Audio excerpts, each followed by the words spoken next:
الشیطان الرجیم بسم اللہ الرحمن الرحیم الحمد للہ الذی ہدانا لہذا وما كنا لنہتدی لولا ان ہدانا اللہ لقد جاءت رسل ربنا بالحق الصلاة والسلام علی رسول الثقلین محبوب رب المغربین والمشرقین جد الحسن والحسین بالقاسم محمد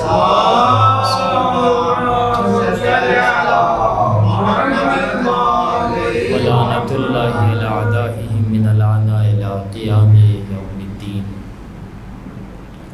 اما بعد فقد قال اللہ سبحانہ تبارک و تعالی فی کتابہ المجید والفرقان الحمید وهو قوله الحق وهو اصدق القائلین. بسم اللہ الرحمن الرحیم وما ارسلنا من قبلک من رسول الا نوحی الیہ انہ لا الہ الا انا فاعبدون. صلوات بھیجے محمد و علی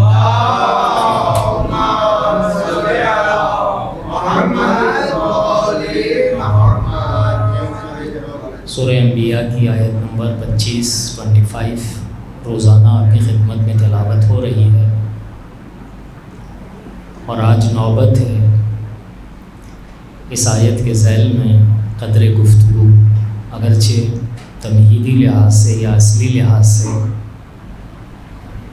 ان نشستوں کی حد تک کافی وافی اور شافی گفتگو ہو چکی، مگر پھر بھی ناقص ہے.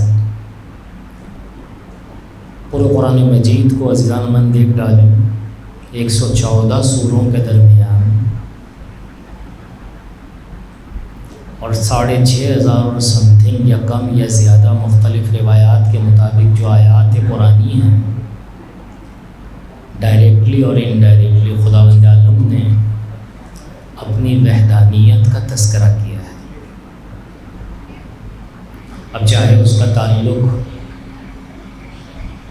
خود بظاہر اعتقادات سے ہو، احکام سے ہو یا اخلاقیات سے. اگر احکام کو 2 حصوں میں تقسیم کیا جائے، معاشرتی ایکٹیویٹیز اور فعالیت، ان کی نسبت حلال اور حرام کو جاننا، اور دوسرا بڑا حصہ خاص الخاص اجتماعیات سے تعلق رکھتا ہے، اور وہ ہے سیاسیات. اب چاہے غیر سیاسی عمل کا میدان ہو یا سیاسی عمل کا میدان، انفرادی حیثیت ہو یا اجتماعی، محور عمل انسانی کا وحدانیت اور وحدانیت. جہاں پر عمل اس کا دار و مدار وحدانیت پر ہو، وہ عمل باقی جاری اور ساری رہتا ہے.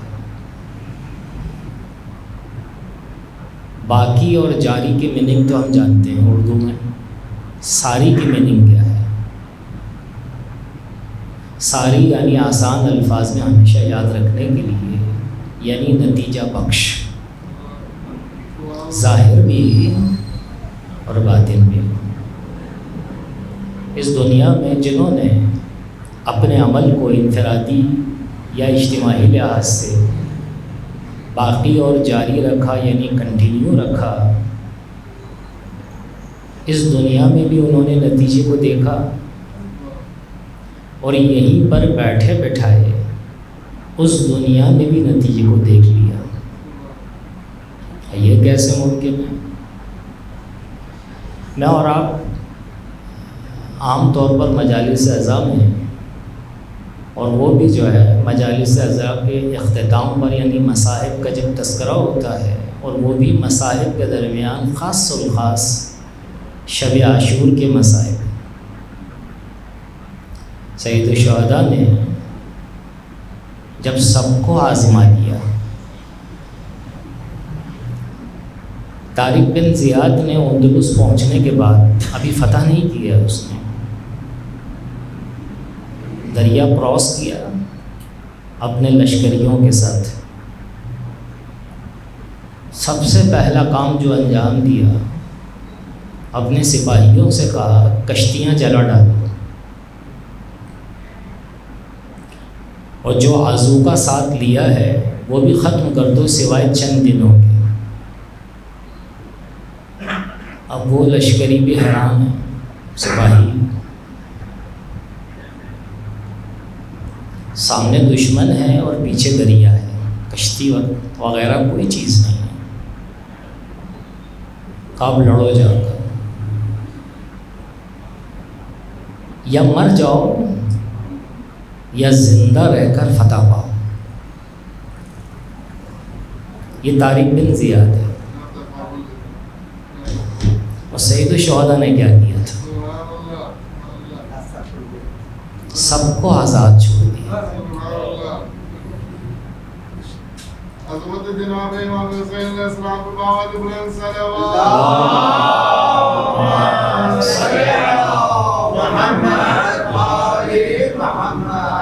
ہماری اصطلاح میں نہ کشتیاں جلائیں بلکہ کشتیوں کو فراہم کیا. ہم اگر سید الشہداء نے کشتی کو فراہم کیا، وہاں نہ کوئی دریا تھا نہ کوئی سمندر.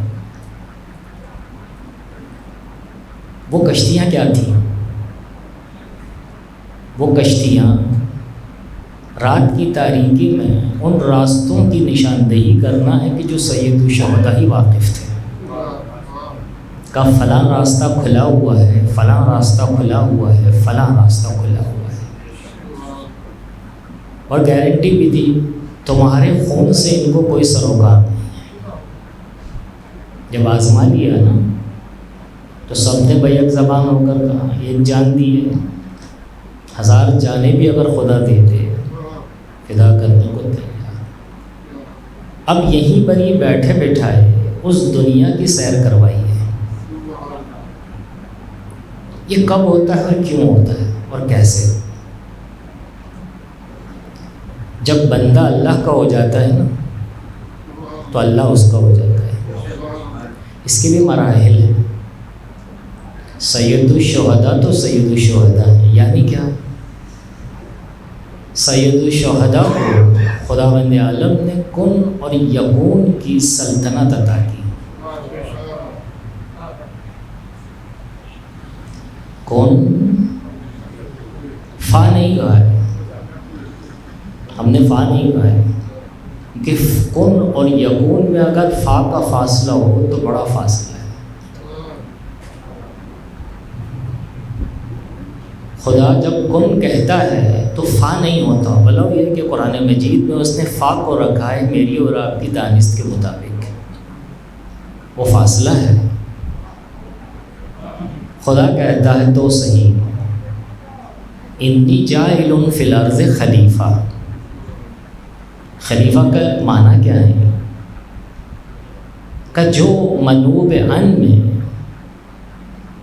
شرائط اور کنڈیشن ہوتی ہیں وہی جو ہے نائب کے اندر ہونا چاہیے. یعنی جس کے میں اور آپ اگر نائب ہوں تو وہ ہمیں اور آپ کو کب نائب اور نمائندہ قرار دیتا ہے؟ کہ انڈر اسٹوڈ ہے ہمارا. کا کیا انڈر اسٹوڈ ہے؟ کا کوئی باس اپنے ماتحت کو اپنی چیئر پر اور اپنی کرسی پر نہیں بٹھاتا مگر کنڈیشنلی لحاظ سے ویسا ہی ہوتا ہے. ہاں پہلے میرے سگنیچر تھے، اب میرے سگنیچر نہیں تمہارے سگنیچر. تو نہیں میں نہیں تو. بسا اوقات دنیا کا باس جو ہے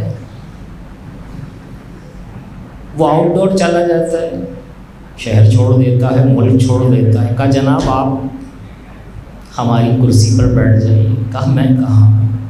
کہا سگنیچر تو آپ کے. کہا نہیں تمہارے سگنیچر بھی میرے ہی سگنیچر. ماہ مبارک رمضان ہے، حدیث قدسی ہے، الصوم لی وانا اجزی بہ. لیکن دوسرا انداز بھی ہے اس روایت کا، الصوم لی وانا اجزئ بہ، یہ چاشنی آور ہے، جبکہ وہ بھی چاشنی آور ہے۔ خدا کہتا ہے روزہ میرے لیے، میں ہی اس کی جزا دوں گا، یعنی کیا؟ نماز بھی اس کے لیے، روزہ تیرے لیے، کہاں روزہ میرے لیے؟ کہا نماز بھی تو تیری ہے، کہا بالکل، زکوٰۃ بھی کہاں میری ہے، حج بھی، سب کچھ میرا ہے، لیکن روزہ بالخصوص میرے لیے ہے، اس میں دکھاوا نہیں ہے۔ جب تک روزے دار آشکار نہ کر دے کہ وہ روزے سے ہے، اللہ ہی جانتا ہے، انا اجزی بہ، میں ہی جزا دوں گا۔ کہا کہ یہ کیا ماجرا ہے؟ کہا نماز کی جزا میں اپنے جو ہے ملائکہ کے ذریعے سے دلواتا ہوں۔ ملاحظہ کریں، دنیا کی آفس میں چلے جائیں، سیلری ملتی ہے مجھے اور آپ کو، اکثر اوقات ایسا ہوتا ہے موسٹلی وہ مجھے اور آپ کو بینک کے تھرو یا کسی اور آفس در آفس کے ذریعے سے جو ہے کہتے وہاں سے جا کر سیلری لے لو، وہ بھی ہم جیسا ہی ہوتا ہے جو دینے والا ہے، اس کی بھی سیلری ہوتی ہے، لیکن وہ جب ہمیں دیتا ہے تو جو ہے ہماری دانش میں وہ بڑا ہے، ہم چھوٹے ہیں، لینے والے ہیں۔ لیکن شاذ و نادر جو ہے وہ باس ہمارے کسی کام سے خوش ہوتا ہے یا کسی بھی وجہ سے ہمیں اپنے پاس بلاتا ہے کہ یہ لو آپ کی سیلری۔ للہ بتائیے اس وقت جو ہے مسرت کیسی ہوگی؟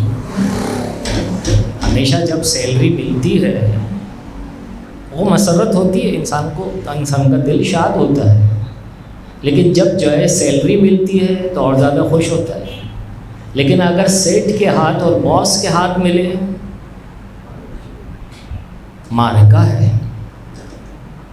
خدا کہتا ہے انا اجزی بہ، تمام عبادات کی جزا میں ہی دیتا ہوں مگر کسی اور کے ذریعے سے دلواتا ہوں۔ روزے کی جزا میں خود اپنے ہاتھ سے دیتا ہوں۔ اب اس سے والد کہ میں اپنے ہاتھ سے نہیں دیتا تو پھر کیا ہے بھائی؟ انا اجزئ بہ، کہا اس کی عبادت جو روزے کی عبادت ہے، اس کے مقابلے پر کوئی بھی جو ہے میرے علاوہ جزا قرار نہیں پا سکتا۔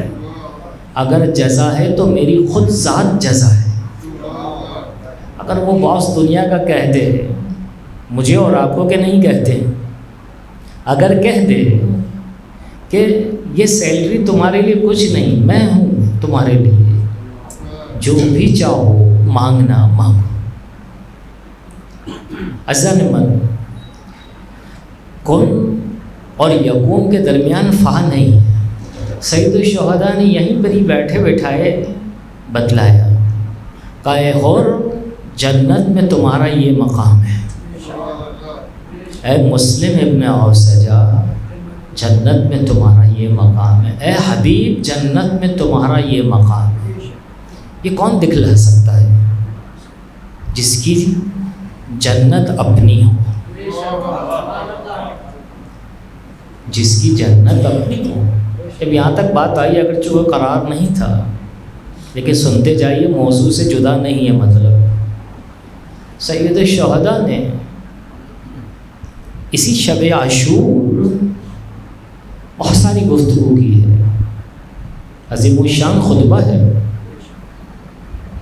لمبا چوڑا، اور ساری گفتگو کرنے کے بعد بیچ بیچ ایک گفتگو کو شروع کیا ہے کہ تم مجھے ایسے ملے ہو جو نہ میرے جد کو نصیب ہوئے، نہ میرے بابا کو۔ ہاں ہو اے سید الشہداء، یہ کیا فرما رہے ہیں؟ کہ بھائی کیا ہوا؟ کہا آپ جانتے ہیں بہتر، اور آپ سے ہی سنا ہے کہ آپ کے جد کو اور آپ کے بابا کو ایسے اصحاب نصیب تھے کہ جن کی جنت مشتاق تھی۔ ابو ذر غفاری، سلمان فارسی، مقداد اور عمار یاسر، جنت ان کی مشتاق اور ہم جنت کے مشتاق ہیں. کاش کہ ہمیں جنت مل جائے، لیکن ان حضرات کی جنت مشتاق ہے. کب یہ آئیں ہمارے پاس؟ اے سید الشہداء. ہم نے یہ سنا ہے، کہا بالکل صحیح سنا، جنت ان کی مشتاق. تو پھر آپ کے جو ہے اصحاب، آپ کے جو ہے جد کے اور آپ کے بابا کے اصحاب سے بالاتر کو سمجھ میں آنے والی بات نہیں. اگر سمجھنا چاہتے ہو تو سنو خوب اچھے طریقے سے. جنت ان کی مشتاق، جنت کا خالق میرے اصحاب کے مشتاق ہے. بس جنت کس کی؟ سید الشہداء کی اور سائر شہداء کربلا کی. یہ کب ہوتا ہے، کیوں ہوتا ہے؟ جب انسان اپنے آپ کو گم کر دیتا ہے اس کی ذات میں. فنا فی اللہ بقا باللہ ہے. آزمائش شرط ہے. کہا انسان عزیز فانی ہو جا، باقی ہو جائے گا. ایک مرتبہ آزما لے. میں اور آپ جب کوئی کھانے اور پینے اور پہننے اور اوڑھنے کی چیز کو جانچنا چاہتے ہیں کہ وہ اچھی ہے کہ بری، سکون آور ہے یا سکون آور نہیں، تو کیا کیا جاتا ہے؟ آزمایا جاتا ہے. ایک مرتبہ آزمانے کے بعد جو ہے یا بار بار آتا ہے یا پھر ایک مرتبہ کے بعد واپس پلٹتا ہی نہیں ہے. بار بار اس وقت آتا ہے کہ جب لطف آتا ہے. اسی لیے دکانوں پر جو ہے لکھا ہوا ہوتا ہے کہ ایک مرتبہ خرید لو، بار بار آؤ گے. تو یہ ہمیں اور آپ کو بظاہر محسوس ہوتا ہے، لیکن وہ لکھنے والا بھی نہیں جانتا کہ وہ کیا لکھ رہا ہے. وہ اندر کی خبر دے رہا ہے بے خبری کے عالم میں، کہ وہ یہ انسان کی جو دکاندار ہے اس نے جو تحریر کر کے لکھا ہوا ہے اور لگایا ہوا ہے وہاں پر کہ ایک بار آؤ گے، بار بار آؤ گے. خدا بھی یہی کہتا ہے. کھایا انسان عزیز تیری نیچر میں نے یہی رکھا ہے. کہ کیا رکھا ہے؟ کہ حق کی جستجو، اور حق کو اگر پالے گا چاہے کچھ بھی ہو جائے بار بار آئے گا. کل گفتگو یہاں تک پہنچی تھی ہماری کہ فلاح انسان کو اس کا منشا کیا ہے، کیسے ملتی ہے. لا الہ الا اللہ تفلح. بہت غور سے سنیے گا. کا کلمہ توحید اس کا نتیجہ فلاح، فلاح اور فلاح. اور فلاح کی نسبت عرض ہوا کہ چار ہیں. دنیا کے لحاظ سے 3 ہیں اور آخرت کے لحاظ سے 4 ہیں. اور آج انشاءاللہ اس کا جو ہے نتیجہ مصداق کے ساتھ اور تمثیل کے ساتھ. کل آخری گفتگو، اس کے بعد ہم آپ کو زحمت نہیں دیں گے. بقا ہے، سرمایہ داری ہے، غنا ہے، عزت ہے، اور علم اور علم اور علم ہے. یعنی جو توحیدی ہوگا، جو موحد ہوگا، اللہ کو ایک جاننے والا، نہ جاننے والا نہیں، ماننے والا. ایک ہے یعنی 2 نہیں. ماننے والا کیا ہے؟ موحد. کا اس کے جو ہے انداز سے ظاہر اور باطن خود معلوم ہوتا ہے. یہ جو میرے اور آپ کے یہاں گھروں کے اندر جو ہے جو ڈشیں بنتی ہیں، اگر اسے لسان مل جائے، اسے وجود دے دیا جائے اور اسے لسان مل جائے، اور اسے جو ہے یہ معرفت مل جائے اور ہو جائے کہ وہ جو ہے اپنے نیچر کو بیان کرے، تو ہم کھانے والوں سے وہ یہ کہے گی ڈش کہ اگر میٹھی ڈش ہے کہ تمہیں کیا معلوم کہ مٹھاس کسے کہتے ہیں. نمکین ڈش بھی ایز اٹ از. تمہیں کیا معلوم کہ جو ہے نمکین ڈش یعنی نمکین پن کہتے کس کو ہیں. موحد وہ ہے کہ جو خود ہی جانتا ہے اور اس کا رب جانتا ہے کہ توحید کی مٹھاس کیا ہے. ہر شے کو ان کے آثار کے ساتھ پہچانا جاتا ہے۔ کہا اگر بقا دیکھو تو شکر کا سجدہ کرو،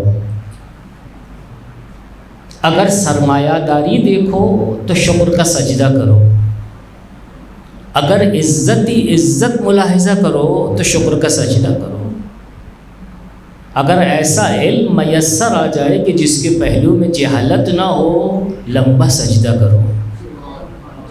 لئن شکرتم لازیدنکم لئن کفرتم ان عذابی لشدید، سورہ ابراہیم آیت نمبر 7۔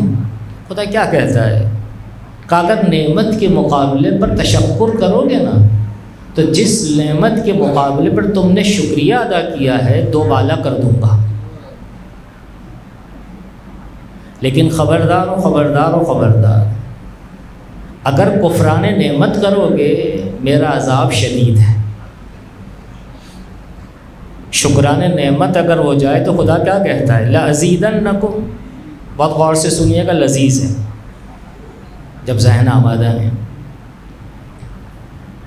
آنکھیں جو ہیں ان کی نسبت جو ہے میں اور آپ اگر شکر ادا کریں تو لازیدنکم کے معنی کیا ہے؟ کان بھی ایز اٹ از، پورا وجود ایز اٹ از، آنکھوں سے چلتے ہیں۔ آنکھوں کی نسبت مجھے اور آپ کو احساس ہوا کہ اگر یہ آنکھیں نہ ہوتی تو کیا کچھ ہو جاتا۔ لہٰذا میں اور آپ سجدے میں جاتے ہیں دل ہی دل میں یا بظاہر؟ لازیدنکم یعنی کیا؟ 2 کی بجائے 4 ہو جائیں گی آنکھیں؟ آج تک نہیں ہوئی۔ 2 کی بجائے کان 4 ہو جائیں گے؟ ڈبل تو یہی ہوا۔ خدا نے ڈبل نہیں کہا، ازیدنکم۔ اگر ہم ڈبل تصور کریں تو اور ڈبل ڈبل ڈبل، ہاں، ٹرپل چوپٹ۔ خدا کے ہاں یہ تعداد نہیں ہے، خدا کے ہاں برکت ہے۔ کئی آنکھوں کے ذریعے سے وہ کچھ ہم دیکھ پاتے ہیں کہ جو اب تک دیکھ نہ سکے۔ ان کانوں کے ذریعے سے وہ سماعت ہوتی ہے کہ جو اب تک سن نہ سکے، یعنی خوب اینالائز کرتے ہیں۔ واللہ اخرجکم من بطون امہاتکم لا تعلمون شیئا۔ کہا جانتے ہو تمہیں تمہاری ماؤں کے بطن سے جب ہم نے جنم دیا تو تمہاری کیفیت کیا تھی؟ لا تعلمون شیئا، تم جاہل تھے، جھٹ تھے ہماری دانش میں۔ کہ بالکل بھی تو کورے تھے، یعنی کچھ بھی تو جانتے نہیں تھے۔ وَجَعَلَ لَكُمُ السَّمْعَ وَالْأَبْصَارَ وَالْأَفْئِدَةَ لَعَلَّكُمْ تَشْكُرُونَ۔ سورہ نحل آیت نمبر 78 ایڈریس دیا ہے میں نے آپ کو، کہ جب تمہیں تمہاری ماؤں کے بطن سے جنم دیا نا تو بے خبر تھے، ہم نے تمہیں بھیجا بے خبر۔ ہماری چاہت اور ارادہ یہ ہے کہ باخبر واپس پلٹنا۔ خبر اللہ کیسے بھیجا تھا؟ بے خبر۔ باخبر ہونے کے لیے وسیلے دیے ہیں 3، ایک کان دیے، دوسرے آنکھیں دیے۔ خوب سنو، خوب دیکھو، اسے کہتے ہیں لازیدنکم۔ جو خوب سنتا ہے اچھے انداز میں، جو خوب دیکھتا ہے اچھے انداز میں۔ تیسری چیز جو ہم نے تمہیں عطا کی والافئدہ، ہم نے تمہیں جو تجزیہ اور تحلیل اینالائز کرنے کے حوالے سے ایک وسیلہ دیا، دل و دماغ۔ مجھ سے اور آپ سے پورے قرآن مجید میں یہ کہا گیا مشاہدہ مشاہدہ مشاہدہ۔ دوسرے الفاظ موحد وہ ہوتا ہے عزیزان من کہ جس کی آنکھیں کھلی ہوئی ہوتی ہیں اور کان بھی کھلے ہوئے ہوتے ہیں، وہ اہل مشاہدہ ہوتا ہے۔ وہ سن کر بھی جو ہے اینالائز کرتا ہے اور دیکھ کر بھی اینالائز کرتا ہے، تجزیہ اور تحلیل۔ اس کا فائدہ کیا ہے؟ کہ اگر حق کو باطل سے تمیز دینا مقصود ہو اور باطل کو حق سے جدا کرنا تو یہ ممکن نہیں، بغیر خوب سنے اور بغیر خوب دیکھے۔ یہ جو اردو زبان میں اور آپ کہتے ہیں سنی ان سنی کر دی۔ آپ نے کچھ کہا مولانا سنا آپ نے؟ کہا ہاں سن لیا۔ کیا سنا؟ ہم اپنی مثال دے رہے ہیں، آپ ہمیں سنا رہے ہیں، کہنا چاہ رہے ہیں۔ اس سنانے کا لفظ بھی درست نہیں، کہنا چاہ رہے ہیں کچھ آپ، کیونکہ سنانا جو ہے نیگیٹو ہے۔ ہم کچھ کہنا چاہ رہے ہیں، کہا ہم نے سن لیا۔ کہا ہم کچھ دکھلانا چاہ رہے ہیں، کہا دیکھ لیا۔ دیکھی اندیکھی، خود دیکھی اندیکھی جہاں ہوتی ہے وہاں = 0 ہے، منفی ہی منفی ہے۔ سنا ان سنا، کچھ بھی تو نہیں سنا۔ خدا کہتا ہے خوب سنو، خوب دیکھو۔ کیوں بارے لاہا؟ کا اس لیے کہ تمہیں معلوم ہو جائے کہ حق کیا ہے اور باطل کیا ہے۔ ہو بارے لا ہوگا کیا؟ پہلیاں کیوں بجھوا رہا ہے؟ لعلکم تشکرون۔ کہ میں بندے کو جس عنوان سے دیکھنا چاہتا ہوں کہ وہ میرا بندہ ہے، تو میرا بندہ بندہ نہیں ہوتا جب تک جو ہے شکر کے مرحلے پر نہ ہے۔ خدا نے کیا کہا؟ بے خبر تمہیں بھیجا، جاہل۔ ارادہ کیا ہے خدا کا؟ عالم۔ ہم باخبر ہو کے واپس پلٹے ہیں، اور خدا اس آیت کا اینڈ کس پر کر رہا ہے؟ لعلکم تشکرون پر۔ بہت غور سے لمحہ فکریہ ہے، قرآن کی دہلیز پر ہے نا، ماہ قرآن ہے، شبہ قرآن ہے۔ خدا نے کیا کہا؟ بے خبر، جاہل تھے، ہم نے چاہا عالم ہو کر واپس پلٹو، تو 3 وسیلے دیے، کان دیے، آنکھیں دیں، دل و دماغ دیے۔ کیا ہو جانا چاہیے اس کو؟ اگر پراپر یوز کرے عالم ہو جانا چاہیے۔ خدا کو کیا کہنا چاہیے تھا؟ لعلکم تعلمون۔ اور سامنے کی بات ہے نا، 2 اور 2 4۔ لیکن خدا نے کیا کہا؟ لعلکم تشکرون۔ یہی مشکل ہے مجھ جیسے انسان کے ساتھ۔ وہ جب الف اور بے جانتا ہے نا، لکھنا اور پڑھنا، تو سوائے کالر اونچا کرنے کے اور کچھ نہیں جانتا۔ کیا کہتا ہے کالر اونچا کر کے؟ انا۔ خدا کو انانیت پسند نہیں ہے۔ خدا نے کہا جو شخص عالم ہوتا ہے نا، وہ عالم نہیں ہوتا میری نگاہ میں، وہ شاکر ہوتا ہے۔ بارلا کہنا کیا چاہتا ہے؟ وما ارسلنا من قبلک من رسول الا نوحی الیہ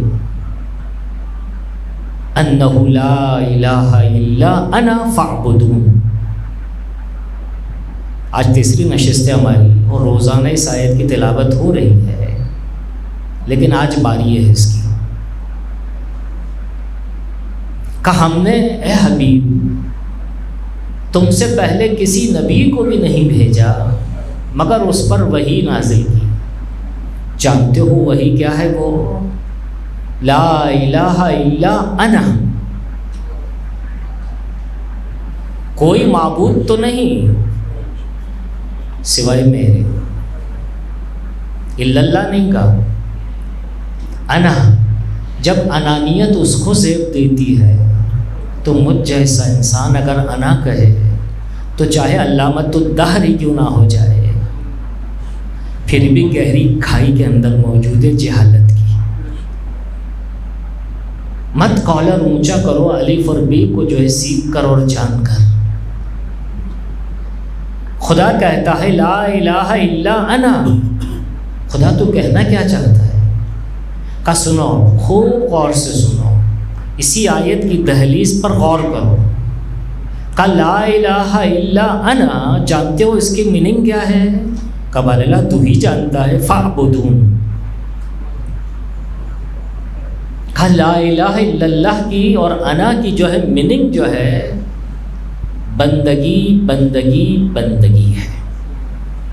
سر تسلیم خم کر لو توحید تمہاری ہے. میں تمہارا، جب تم میرے ہو گئے تو میں تمہارا. اب کائنات تمہاری، اس کائنات میں دخل و تصرف اگر ممکن ہے تو اہل ولایت کے پاس ہے. جو صاحب ولایت ہے وہ کائنات میں دخل و تصرف رکھتا ہے، لیکن ذرہ برابر اگر جو ہے ولایت سے پیچھے ہوئے تو جز بربادی کی اور کچھ بھی نہیں. دلیل ہے سورہ روم کو ملاحظہ کریں، آیت نمبر 40 کو. جیسے آیت پڑھوں گا آپ کے اذہان کام کریں گے، یقین ہے ہمیں. دعائے عہد کے بیچ و بیچ اس آیت کو کوٹ کیا گیا ہے. ظہر الفساد فی البر والبحر بما کسبت ایدی الناس. تمام کئی لوگوں کائنات میں جو فساد اور فتنہ اور بربادی جو دیکھ رہے ہو یہ ہماری جانب سے نہیں ہے، کیونکہ بربادی کا تعلق باطل سے ہے، فنا کا تعلق باطل سے ہے. انا الحق، میں حق ہوں. حق کی ذات سے حق ہی صادر ہوتا ہے. کہ یہ حق کیا ہے؟ کہ حق بقا ہی بقا ہے. حق خوبصورت ہوتا ہے. کل عرض ہوا، آج انشاءاللہ اس کا بھی ایک نتیجہ دینا ہے. اللہ جمیل یحب الجمال. اللہ نور السماوات والارض. حق ہے کہ جہاں سے جو ہے حق صادر ہوتا ہے، جو ولایت کی بارڈر سے دور ہوتا ہے جز بربادی کے اور کچھ بھی نہیں. نہ خود ڈوبتا ہے بلکہ دوسروں کو بھی لے ڈوبتا ہے.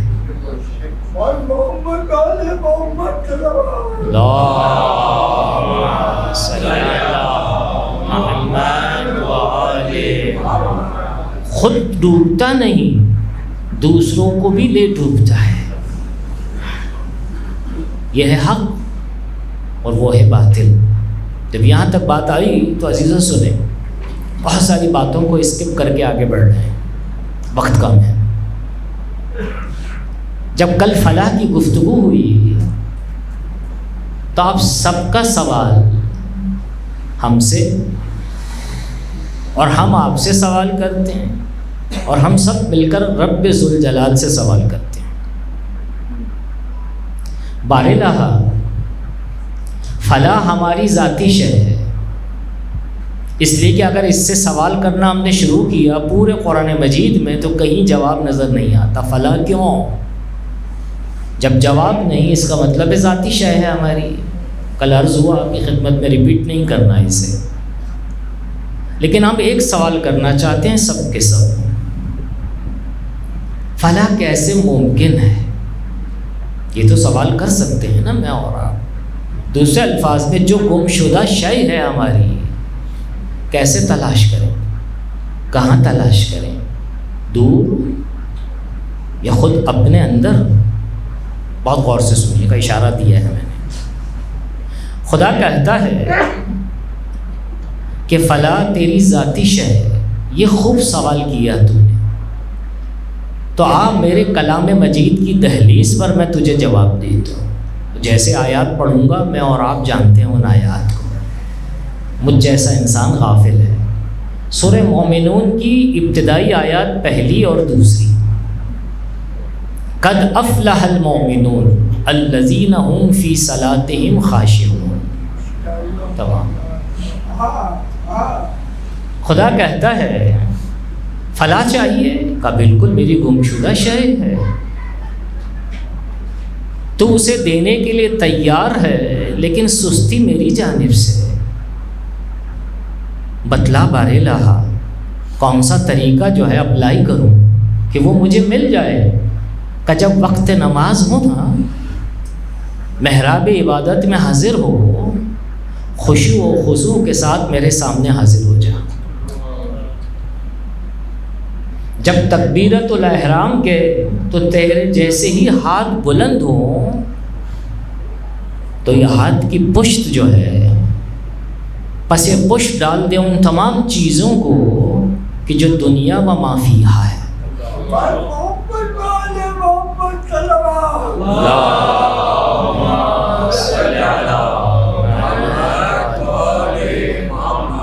اور بلند آواز سے صلوات بھیجے محمد اللہم صلی علی محمد وآل محمد وعجل فرجہ. یہ جو سامنے کا حصہ ہے جز خدا اور خدا کے اور کوئی بھی نہ ہو. قد افلح المؤمنون الذین هم فی صلاتهم خاشعون. کا فلاح اس کا منشا خشوع اور خشوع ہے. جب یہاں تک بات آ گئی کہ جو میں اور آپ سنتے رہتے ہیں کہ نماز میں خشوع اور خضوع ہونا چاہیے. خشوع کیا چیز ہے اور خضوع کیا چیز ہے، بات آئی تو سنتے جائیے. خشوع کا تعلق قلب سے ہے، خضوع کا تعلق ظاہر سے ہے. رسول اسلام کا گزر ہوا مسجد کے سامنے سے،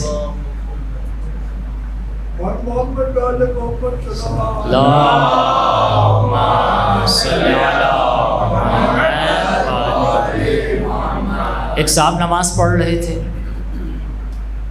نماز کے دوران مجھے اور آپ کو تھوڑا سا کہیں کوئی مشکل ہوتی ہے تو جو ہے ہاتھ اوپر نیچے کر لیتے ہیں میں اور آپ، اور وہ صاحب بھی ایز اٹ از اپنی داڑھی کو خلال کر رہے تھے. رسول کے ساتھ اصحاب موجود تھے. فوراً کہا، رسول نے دیکھ کر کہا اگر اس کا دل خاشع ہوتا تو اعضاء و جوارح بھی خاضع ہوتے.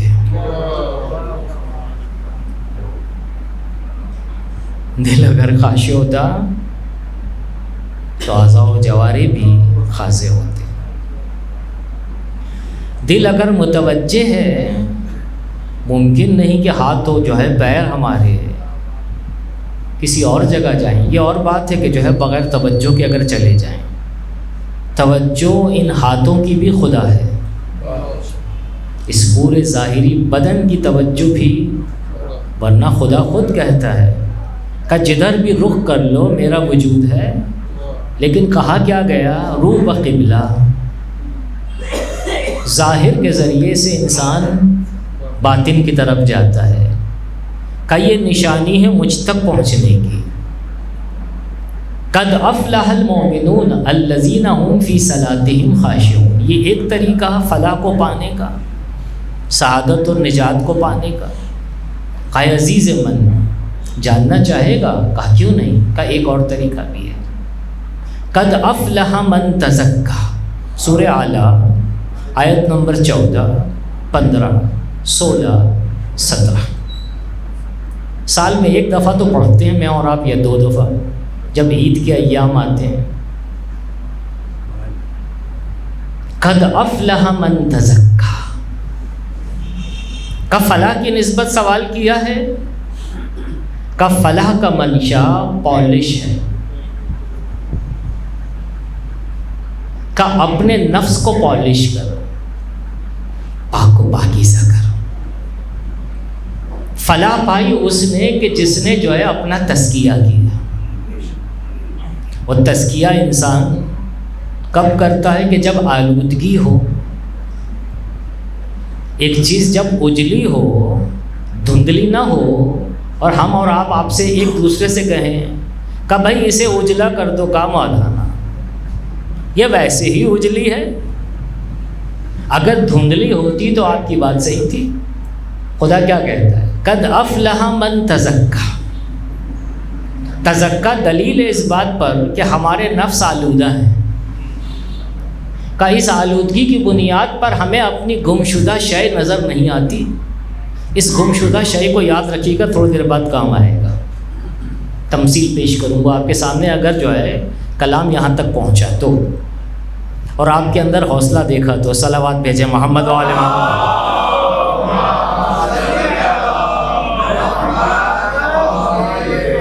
قد افلح من تزکا وذکر اسم ربہ فصلی. کا فلاح پائی اس نے جس نے اپنے آپ کو پالش کیا، جس نے اپنے رب کے نام کو لیا اور نماز میں حاضر ہوا. پر خدا کیا کرے؟ یہ خدا کہہ رہا بل تؤثرون الحیات الدنیا. پر میں خدا کیا کروں؟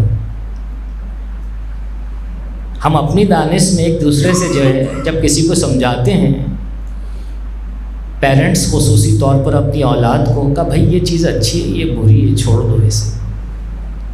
اب وہ مان کے ہی نہیں دیتی اولاد.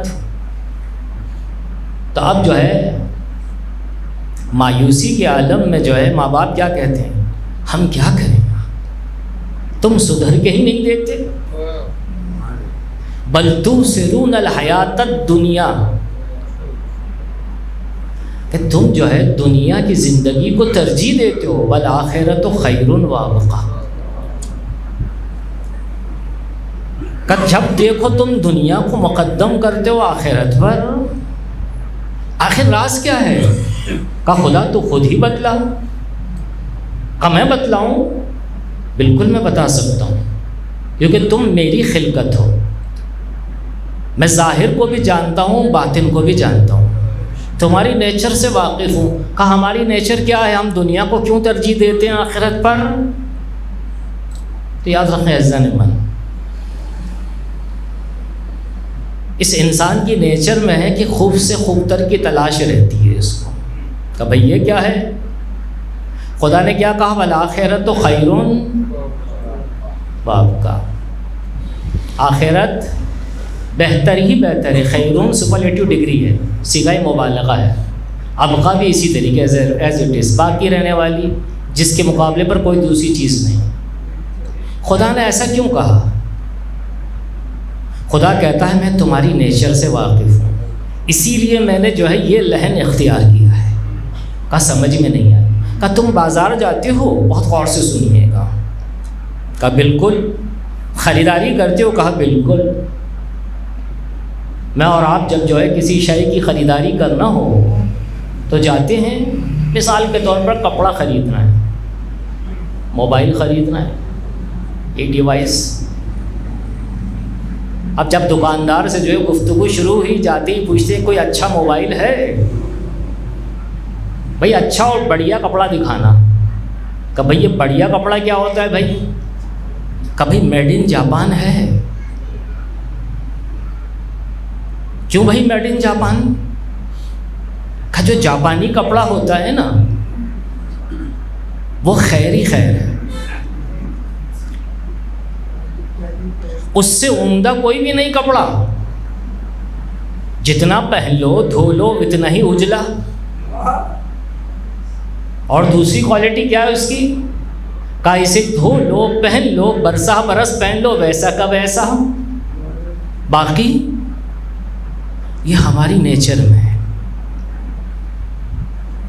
بڑھیا چاہیے، عمدہ چاہیے، اور دیر پا چاہیے. ابقیٰ یعنی دیر پا.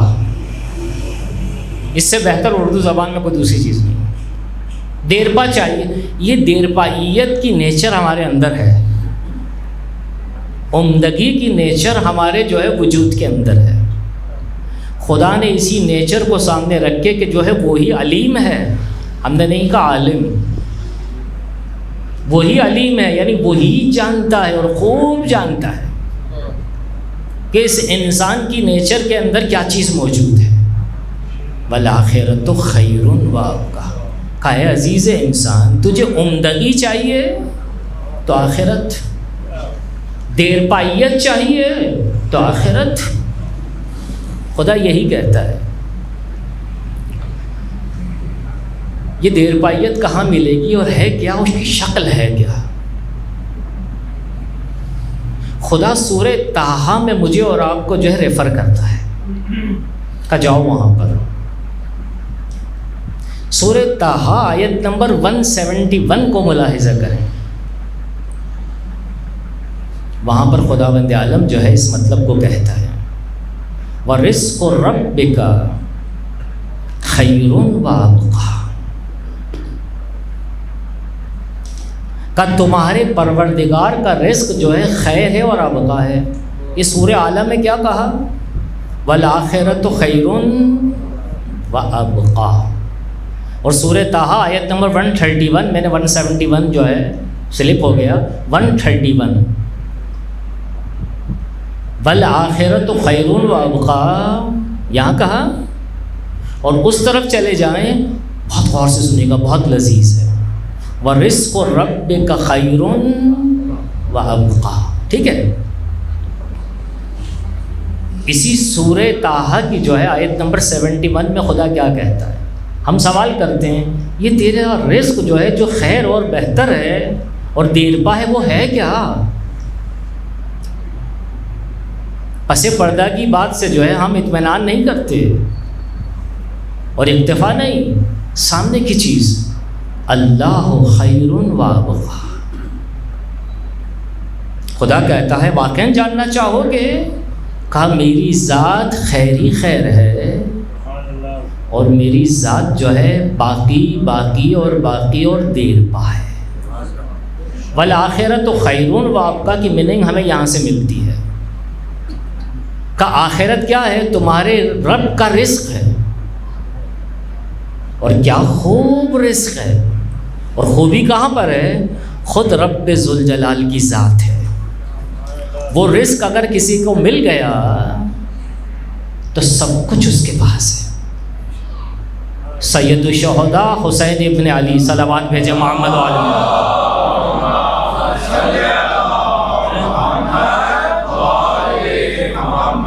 دعائے عرفہ، نصف دعا کو کراس کرنے کے بعد میں اور آپ جانتے ہیں جیسے کہیں گے یاد آ جائے گا آپ کو بھی. کہا بارے جسے تو مل گیا اس کے پاس اگر کچھ بھی نہ ہو سب کچھ اس کے پاس ہے.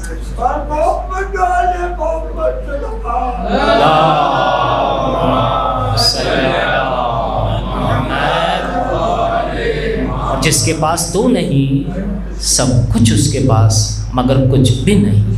اور ہے بھی ایسا ہی، ہے بھی ایسا ہی. جب یہاں تک بات آ گئی تو چلیں آگے تھوڑا سا. کسی نے کسی اہل دل سے سوال کیا کسی تیسرے شخص کی نسبت.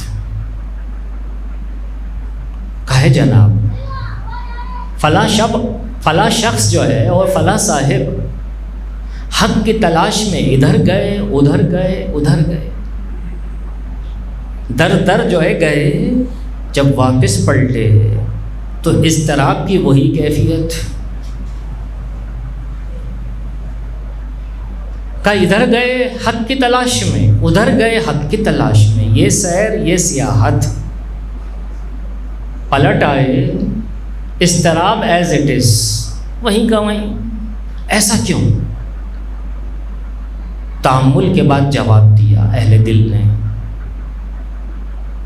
کہ جو چیز اس کے پاس موجود، گیا ہے در در کی ٹھوکریں کھانا، اپنی جیب میں موجود تلاش کر رہا ہے مختلف مقامات پر. حافظ شیرازی اس وقت اس موقع پر یہ کہتے ہیں سالہا دل طلب از ما می کرد، سالہا دل طلب جام جم از ما می کرد. کہتے مدت ہو گئی ہمارے دل نے جو ہے ایک آرزو رکھی ہے، اور طلب اور طلب اور طلب، تلاش اور تلاش اور تلاش. کس چیز کی؟ کہ اس دنیا کی حقیقت کو جاننے کی. سالہا دل طلب جام جم از ما می کرد و آنچه نزد خود هست و داشت ز بیگانه تمنا می کرد. غور سے سنیے گا کہ خود اپنے پاس وہ موجود تھی مگر جو ہے دوسروں سے اس نے آرزو رکھی یہ دے دے گا یہ دے دے گا یہ دے دے گا. سالہا، ایک دن نہیں، دو دن نہیں، ایک مہینہ نہیں، دو مہینے نہیں. وانچ خود داشت ز بیگانے تمنا می کرد، کہ خود اس کے پاس رکھی ہوئی ہے وہ گیا ہے در در کی ٹھوکریں کھانا. ایک مثال پیش کرتا ہوں کہ جو تھوڑی دیر پہلے عرض کیا کہ اگر یاد رہا تو ضرور عرض کریں گے. میں اور آپ گھر میں جو ہے کوئی چیز رکھ کر بھول جاتے ہیں. ادھر ٹٹولا ادھر ٹٹولا، ادھر ہاتھ مارا ادھر ہاتھ مارا، کہیں بھی نہیں ملی. اب گھر والوں سے دریافت کیا، کہا آپ کو معلوم ہے؟ کہا کیا چیز؟ وہ جو چیز تھی نا ہماری. کہاں؟ کہا وہ کہیں مس کر دیے ہم نے، کہیں گم کر بیٹھے ہیں. کہا وہاں دیکھا؟ کہا وہاں بھی دیکھا. وہاں دیکھا؟ کہا وہاں بھی دیکھا. کہا اچھا سب جگہ دیکھ ڈالا. کہاں؟ کہا اپنی جیب دیکھی ہے؟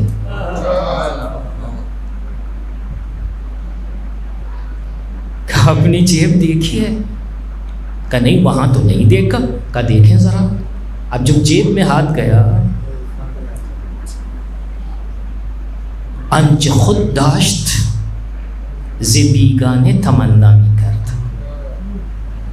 یہ خدا جو ہے نا یہاں ہے.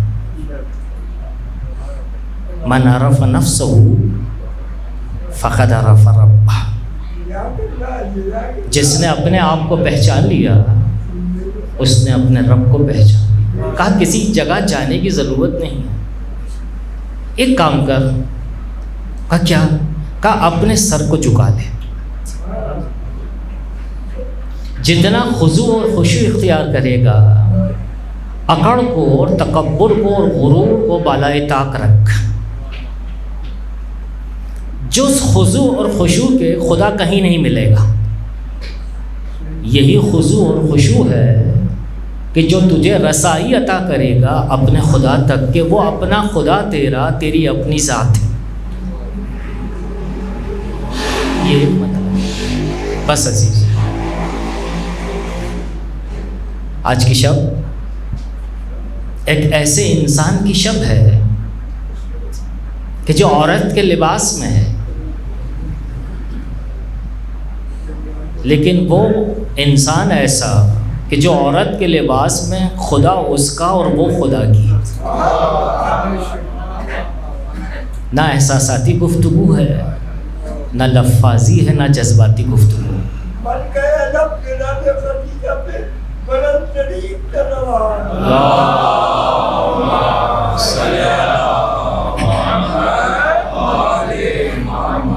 رسول اسلام فرماتے ہیں کہ اسلام کے دامن میں اگر یہ دو چیزیں نہ ہوتی تو اسلام یہ نہ ہوتا. اس وقت کا رسول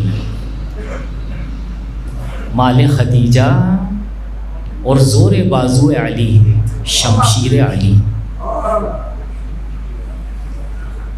اسلام مرہون منت ہے ان دو چیزوں کی. کہ خدیجہ جانتی ہو تمہاری عظمت خدا کے نزدیک کیسی؟ رسول اسلام فرما رہے ہیں جناب خدیجہ کو،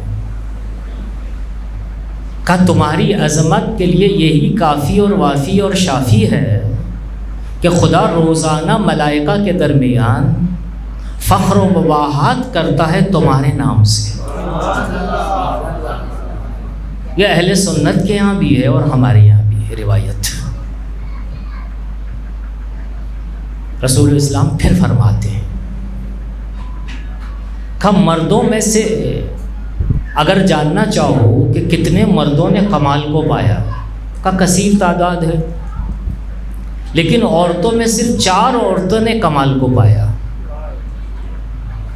ایک جناب آسیہ بنت مزاحم، مریم بنت عمران، اور تیسرے جناب خدیجہ، اور چوتھے جناب سیدہ. صلوات بھیجے محمد علیہ.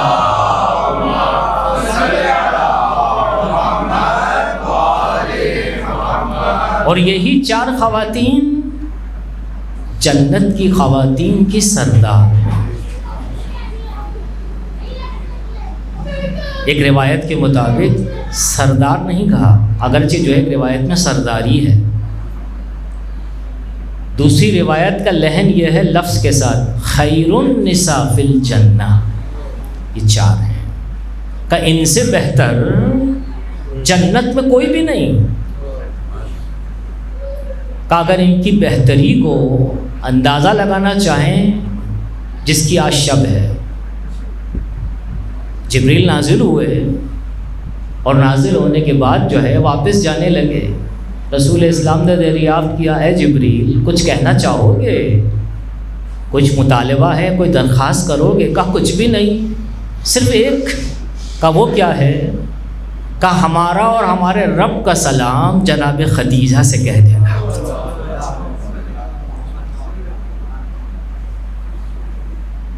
یہ ہے خدیجہ.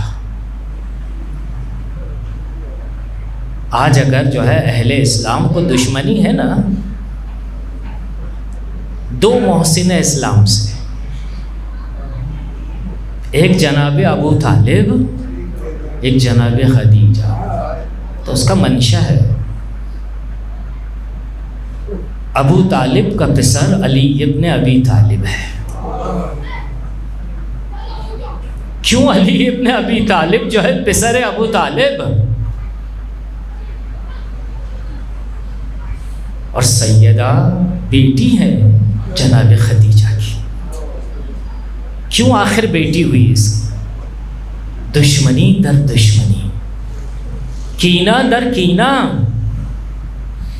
تھوڑی سی دیر کے لیے تصور کر لیں، اگر علی نہ ہوتے ابو طالب کا نام ہوتا اہل اسلام کے پاس، اور اگر سیدہ نہ ہوتی تو جناب خدیجہ کا احترام ہوتا.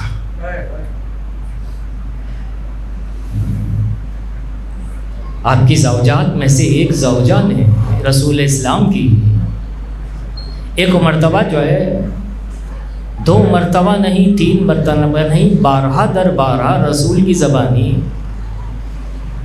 جناب خدیجہ کی تعریف ہوتے ہوئے سنا. کہ ایک مرتبہ ہم سے رہا نہیں گیا.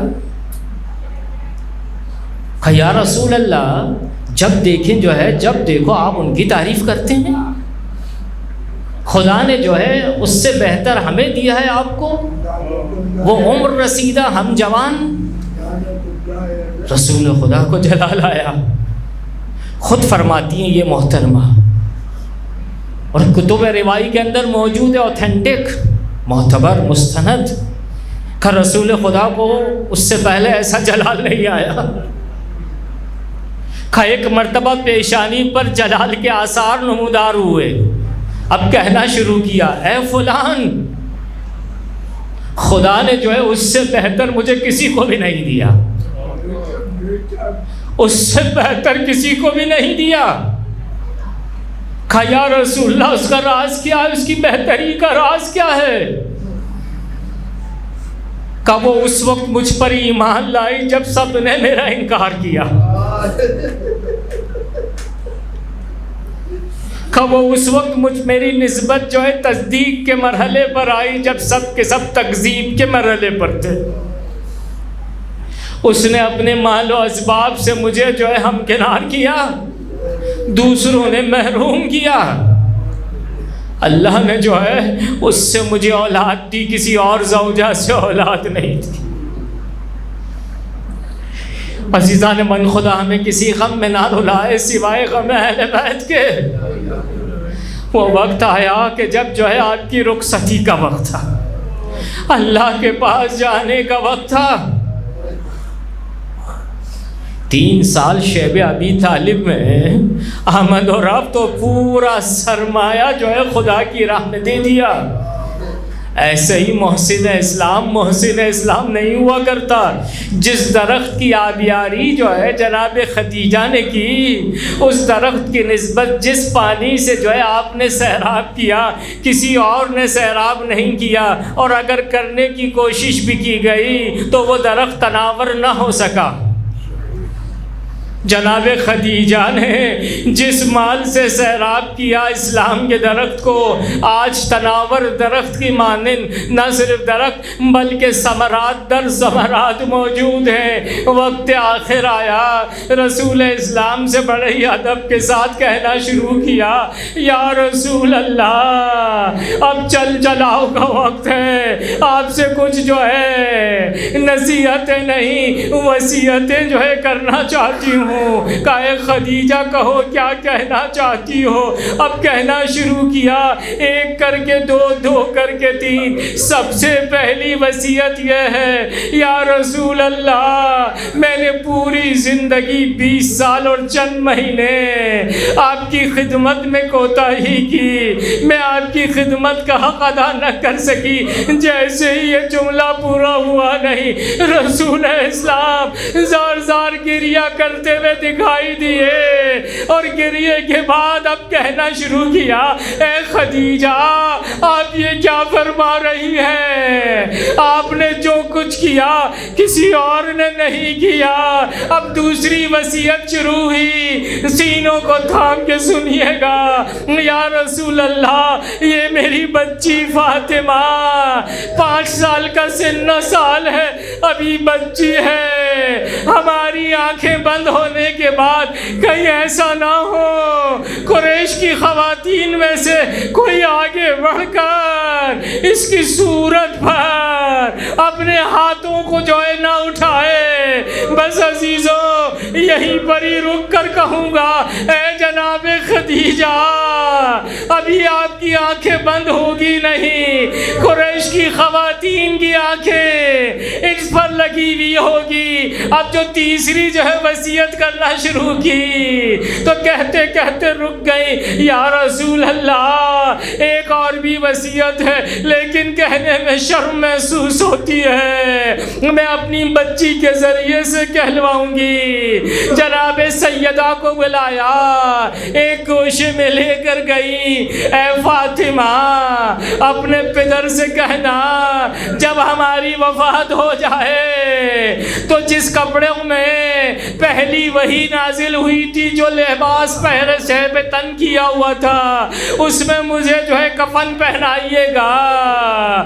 بس یہ وصیت وہاں پر پہنچی نہیں کہ جناب جبریل نازل ہوئے نہیں، اے میرے رسول رک جاؤ، خدیجہ وہ ہے کہ جس نے میرے اسلام کو باقی رکھا، اس نے اپنا تن من دھن قربان کر دیا، تو صحیح کفن ہماری جانب سے ہمارا سلام بھی کہنا، اور اس سے کہنا اے خدیجہ کائنات کا خالق تمہارا منتظر، بہشت میں فلاں مقام تمہارا مقام ہے، انا للہ و انا الیہ راجعون۔ جناب خدیجہ اس دنیا سے رخصت ہو گئی، رسول نے شان و شوکت کے ساتھ کفن پہنایا، غسل دیا، کفن و دفن کا انتظام کیا، نماز پڑھی گئی، دفن کر دیا گیا، لیکن ہاتھوں کو جوڑ کر عرض کریں گے جناب خدیجہ کے سامنے، اے جناب خدیجہ